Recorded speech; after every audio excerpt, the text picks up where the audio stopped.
Gaza में Israel की तबाहकुन बमबारी पर अरब तानाशाहों की हैरान कुन खामोशी से मुस्लिम दुनिया सख्त मायूस और परेशान है। 7 अक्टूबर से जारी इजरायली हमले में अब तक तकरीबन 29,000 फिलिस्तीनी मारे जा चुके हैं, जिनमें ज्यादातर ख्वातीन और बच्चे हैं, और 68,000 से जायद अफराद जख्मी हो चुके हैं। अमवात की इस बड़ी तादाद पर अरब ममालिक की खामोशी ने दुनिया भर के मुसलमानों को हैरान और खौफजदा कर दिया है।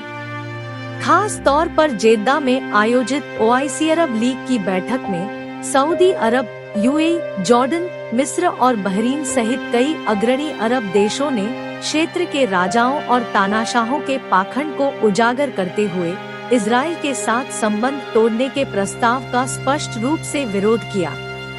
साथ ही लोकतांत्रिक पश्चिमी सरकारें, जो लोगों के युद्धविराम के आह्वान के बावजूद गाजा में चल रहे नरसंहार की निंदा करने में विफल रही है। जेद्दा बैठक में लाए गए प्रस्ताव में राजनयिक और आर्थिक संबंधों में कटौती से लेकर इजरायली उड़ानों को अरब हवाई क्षेत्र तक पहुंच से वंचित करने के अलावा फिलिस्तीनी क्षेत्र में युद्धविराम के साधन के रूप में तेल का उपयोग करने जैसे कई उपाय सुझाए गए। दुर्भाग्य से अरब तानाशाहों के पाखंडी दृष्टिकोण के कारण मुसलमानों का नरसंहार कोई नई घटना नहीं है। दशकों से उन्होंने फिलिस्तीनियों को धोखा दिया है, उनसे मुंह मोड़ लिया है। इससे भी अधिक निराशाजनक बात यह है कि अमेरिका और यूरोपीय देशों सहित कई अन्य देशों के विपरीत ये अरब शासक अपने ही लोगों को गाजा में इजरायली अत्याचारों के खिलाफ विरोध प्रदर्शन करने की अनुमति नहीं देते हैं। इसके बजाय सऊदी अरब ने बेशर्मी से अपने मनोरंजन कॉन्सर्ट रियाद सीजन 2023 को पूरे धूमधाम और शो के साथ मनाया। एक मीडिया रिपोर्ट के अनुसार व्हाइट हाउस ने कहा कि सऊदी अरब ने जो बाइडेन प्रशासन को आश्वस्त किया है कि वह गाजा में संकट समाप्त होने के बाद भी इजराइल के साथ संबंधों को सामान्य बनाने के लिए एक संभावित समझौते को आगे बढ़ाने में रुचि रखता है। जो लोग अरब राजाओं और तानाशाहों द्वारा अपने ही लोगों को दबाने के क्रूर इतिहास से अनजान हैं, उनके लिए ये कार्रवाई एक चौंकाने वाले रहस्योद्घाटन के रूप में सामने आ सकती है। इन नेताओं के अमानवीय कार्यों ने, जिनसे अपने नागरिकों के जीवन और सम्मान की रक्षा की उम्मीद की गई थी, असहमति की आवाजों के खिलाफ अत्यधिक हिंसा का इस्तेमाल किया है। इजराइल कुछ नया नहीं कर रहा है। वर्तमान में मिस्र के राष्ट्रपति ने लोकतांत्रिक रूप से निर्वाचित राष्ट्रपति मोहम्मद मुर्सी को हटाने के खिलाफ विरोध प्रदर्शन के दौरान हजारों महिलाओं और बच्चों को टैंकों के नीचे कुचल दिया। सीरिया में बशर असद की सेना निर्दोष महिलाओं और बच्चों सहित हजारों सीरियाई लोगों की मौत के लिए जिम्मेदार है और उस पर सफेद फास्फोरस बम का उपयोग करने का आरोप लगाया गया है। और सऊदी अरब की गठबंधन सेना यमन में अस्पतालों, अंतिम संस्कार जुलूसों और शादी पर बमबारी में शामिल रही है। सीरिया में संघर्ष और नियंत्रण बलों के पक्षों के हाथों कम से कम 2,30,224 नागरिक मारे गए, जिनमें 30,007 बच्चे और 16,319 महिलाएं, वयस्क महिलाएं शामिल थी। यमन में अब तक 1,50,000 से अधिक लोग मारे जा चुके हैं। साथ ही युद्ध के कारण जारी अकाल और स्वास्थ्य सुविधाओं की कमी के परिणामस्वरूप 2,27,000 से अधिक लोगों के मारे जाने का अनुमान है।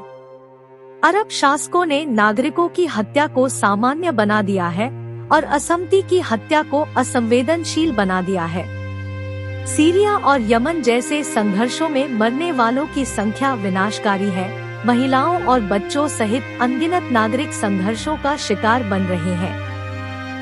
वास्तव में अरब शासकों ने नागरिकों की हत्या को सामान्य बना दिया है और असहमति की आवाजों को दबा दिया है, जिससे हिंसा का माहौल बना हुआ है और मानव जीवन की उपेक्षा हो रही है। उनके पास न तो अपने लोगों का जनादेश है और न ही वे किसी के प्रति जवाबदेह हैं। इसके बजाय वे अपने पश्चिमी आकाओं के आशीर्वाद से सत्ता में हैं, इसलिए वे आज्ञाकारी रूप से अपने आकाओं की सेवा करते हैं। यही कारण है कि बेंजामिन नेतन्याहू गर्व से इजराइल को मध्य पूर्व में एकमात्र लोकतंत्र घोषित करते हैं। यहाँ तक कि जब दुनिया भर में फिलिस्तीन के साथ एकजुटता में बड़े पैमाने पर विरोध प्रदर्शन होते हैं, तब भी अरब देश फिलिस्तीन के प्रति अपना समर्थन व्यक्त करने में विफल रहते हैं। सऊदी अरब, संयुक्त अरब अमीरात और मिस्र के शासक न केवल इजराइल के साथ मधुर संबंध रखते हैं, बल्कि इजराइल से हथियार भी खरीदते हैं। ये देश बहुत सारे उत्पाद या तो सीधे इजराइल से या संयुक्त राज्य अमेरिका में स्थित यहूदियों की कंपनियों से आयात करते हैं।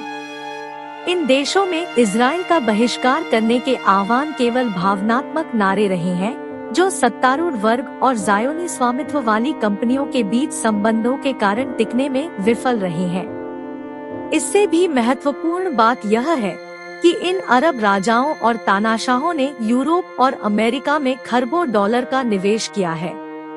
इसलिए उनके आदेशों को मानने से इनकार करने पर इन नेताओं को न केवल अपनी शक्ति बल्कि अपनी संपत्ति भी खोने का जोखिम उठाना पड़ता है। कई राजनीतिक विश्लेषकों का मानना है कि अरब तानाशाह हमास को अपने सिंहासन के लिए एक संभावित खतरे के रूप में देखते हैं, खासकर मुस्लिम ब्रदरहुड के उदय को देखने के बाद। वे हमास के साथ कोई भी जोखिम लेने को तैयार नहीं है जो उनके अधिकार को चुनौती दे सके। मिस्र के शासक इब्राहिम सिसी को ज़ायोनी और सऊदी शासकों ने सिंहासन पर बैठाया था।